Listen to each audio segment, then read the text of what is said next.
The world of Fortnite Battle Royale, a game that's always changing, has witnessed countless strategies rise and fall.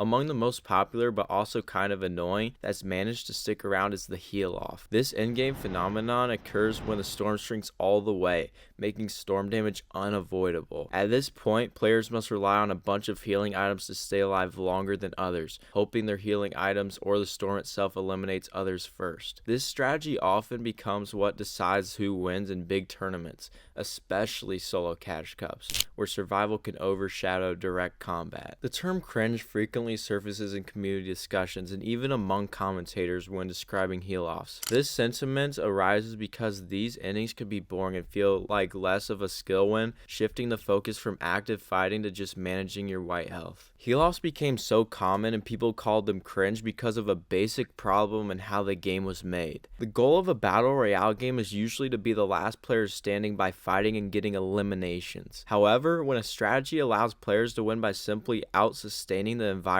and other players, it can be seen as a way of playing that goes against the main goal. This shift from active fighting to a quiet game of who can last longer impacts both the player experience and how fun it is to watch, contributing to the polarizing reputation of the heal-off. In the early days of Fortnite Battle Royale, the healing items were pretty simple. Players relied on core items like bandages, which gave you 15 health after 4 seconds, but only up to 75 health, and medkits providing a full 100 health over a longer 10-second duration. The storm, a main part of Fortnite, consistently dealt damage, starting at an easy 1 damage per second in early zones and getting super deadly at 10 damage per second in the final circles. A big change to the storm happened in Season 5 with the introduction of moving zones, which forced players to keep moving during the late game, so they couldn't just hide in one spot. It was within this basic setup that the first ideas of heal-offs started appearing. The increasing storm damage in later zones made it super hard to use a medkit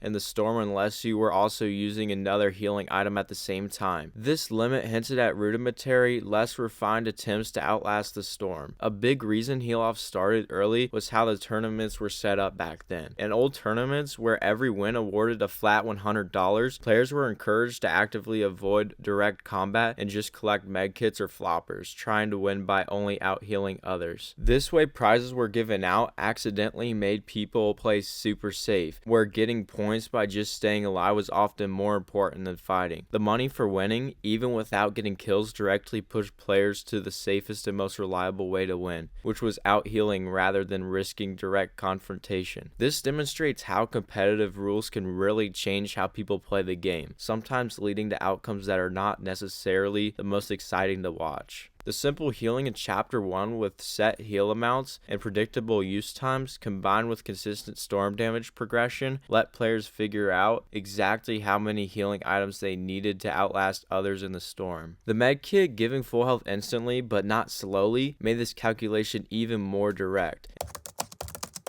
Chapter 2 marked a big increase in Fortnite's healing items, introducing a wide variety of consumables that really changed how people stayed alive. New additions included the Bandage Bazooka, a healing item you could shoot that took up 2 inventory spots but refilled its bandages. Floppers became a go-to item, giving you 40 health in just 1 second, and you could carry a lot of them at a time. Smaller fish like Small Fry, which gave 25 health but only up to 75 total, and Slurpfish giving 40 health, also provided more fast healing choices. The Med Mist offered spray healing, allowing players to heal themselves and friends while moving, including during slides and falls. Guzzle Juice also healed slowly over time, though its effect stopped upon taking damage, limiting its utility in direct storm exposure. Perhaps the biggest deal was the Chug Splash, a throwable item that instantly gave 20 effective health to players within its radius, enabling rapid, mobile healing for both individuals and teams. The ability to heal on the move with items like Med Mist and Chug Splashes totally changed how players could handle their health in fast-paced fights. The Storm's mechanics continued to evolve, with its damage progression remaining a critical factor, consistently dealing up to 10 damage per second in late-game zones. Epic Games also introduced Sticky Rings, where the Storm would move towards the closest part of the next safe zone, influencing player rotations and positioning. In a direct response to the community's frustration with boring endings, Epic extended the duration of moving dominating zones in some competitive formats. The aim was to prevent games from consistently turning into heal-offs, pushing for more proper innings that involved direct combat. Despite these attempts to curb them, heal-offs not only persisted but became a super smart competitive strategy. Professional players actively adopted and refined loadouts, often carrying multiple slots of medkits and floppers specifically for in-game out-healing scenarios. Players would purposefully tank storm damage to gain advantageous placement points, sometimes even venturing deeper into the storm's edge to secure additional healing resources. Floppers with their rapid healing were particularly valued in situations where storm sickness was a threat. The introduction of diverse and mobile healing items such as med mist and chug splashes accidentally made heal-offs even stronger. Previously, healing often required players to remain stationary, making prolonged exposure to the storm highly risky. With the ability to heal while moving, players could easily stay alive better in the storm, collect additional resources, and navigate to safer positions, thereby making endurance-based victories more consistent and appealing in competitive play. This shift in healing dynamics allowed for more sophisticated and prolonged heal-off engagements. The community's anger about heal-offs got way stronger throughout Chapter 2. Reddit threads and YouTube comments frequently expressed widespread frustration, labeling the strategy as lame as hell and boring to play and watch. Calls for Epic Games to implement more drastic measures, such as making the storm way more lethal or even instant death, became common. In Chapter 3, Epic Games introduced a direct way to fight against the growing heal-off trend: storm sickness. This sickness, added in Season 3, was made to make the storm hurt players faster if they spent too much time in it. A warning would appear on screen before storm sickness took full effect, and the immediate cure was simply to exit the storm. However, going back into the storm would immediately give you the sickness again, making hiding in the storm for a long time much more dangerous. This mechanic was specifically put in as a response to players using them like floppers and chug cannons to stay alive in the storm forever. The introduction of storm sickness was a direct, targeted attempt by Epic Games to force players to fight and stop heal-offs. However, pro players wanting to win big tournaments quickly found and used unexpected ways the game worked, such as specific reboot sequences or healing spots on the map to get around or lessen storm sickness. This constant adaptation by players turned Epic's fix into a new, complicated strategy, where winning often meant mastering these game-breaking tricks rather than direct combat.